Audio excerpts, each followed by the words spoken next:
Congratulations on your admission to Bowling Green State University.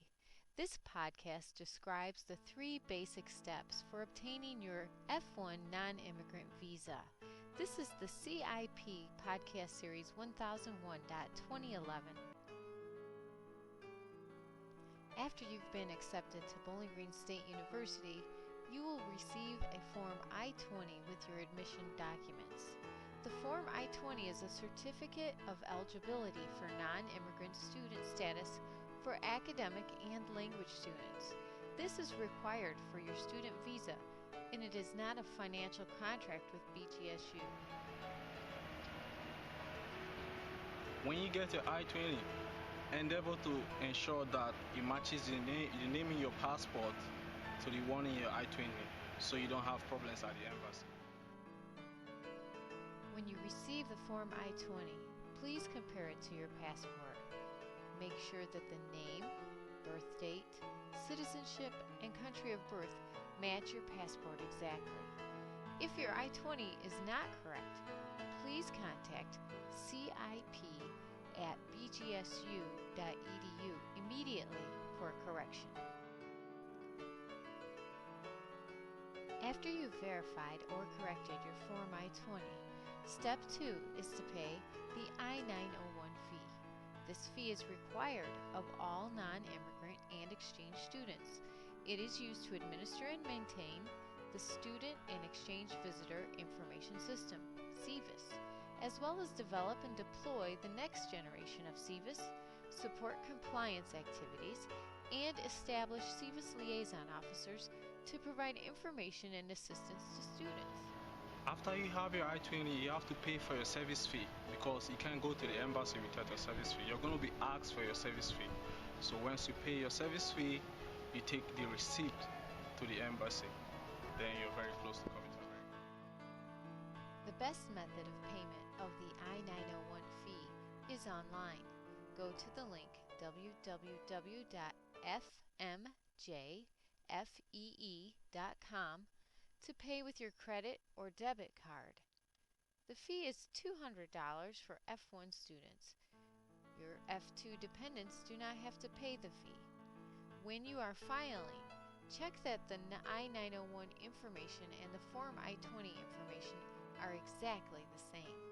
Make sure that you also print a copy of your receipt and do this well in advance of making your visa appointment. After obtaining your receipt for payment of the I-901 fee, you must obtain a non-immigrant visa for temporary stay as a student.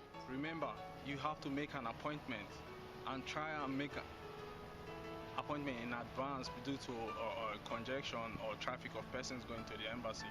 You have to make an appointment 3 weeks before or months before the actual date of your travel, so you avoid hitches and mishap or problems with traveling and all of that. The visa process requires a short in-person interview at your nearest embassy. Apply for an appointment by going to your local embassy's website at www.usembassy.gov. Apply early. Wait times can be as long as 2 months. See our tips for your visa appointment presentation for more information about preparing for your visa appointment.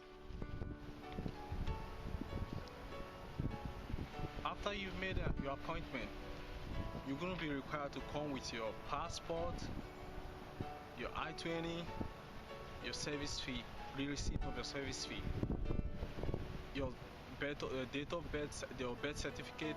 But it differs from most countries. Most times they require you to show an account statement of how much you have in your account, or your parents or your sponsor, or what your parents does in wherever country of origin you're coming from. So you have to keep these things in advance, put them in a file, in a single file, so you can easily express yourself and show to the interviewing officer that you have all these documents ready, so you avoid problems. Once you've received your visa, make sure that your name is correct on the visa. Also, check the type of visa. If you are an academic student, it is likely to be an F1 non-immigrant visa. Ensure that your SEVIS ID matches the SEVIS ID on your Form I-20 and that the start date of your academic study is also correct. Make sure that all of these items are consistent with your passport as well. For further information, please watch for more podcasts of immigration topics on the Center for International Programs website.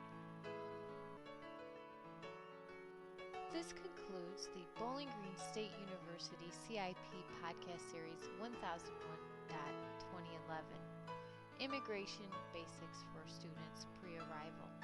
Congratulations on your admission to Bowling Green State University, and we look forward to seeing you. BGS is a wonderful place to be. I'm not exaggerating. BGS is one of the best things that have ever happened to my life. When I got here, it was like I came during the spring of 2011, and it was due to my tropic in Nigeria is very hot, and I came when it was very cold. I find it almost impossible to cope. But over time, I was able to adjust and fit into the system. And academically, PG is just the place, believe me. They have a wonderful library, Jeremy Library, and off-campus Wood County Library, and learning commons where you could learn. They could teach you just about anything you want. The tutor center.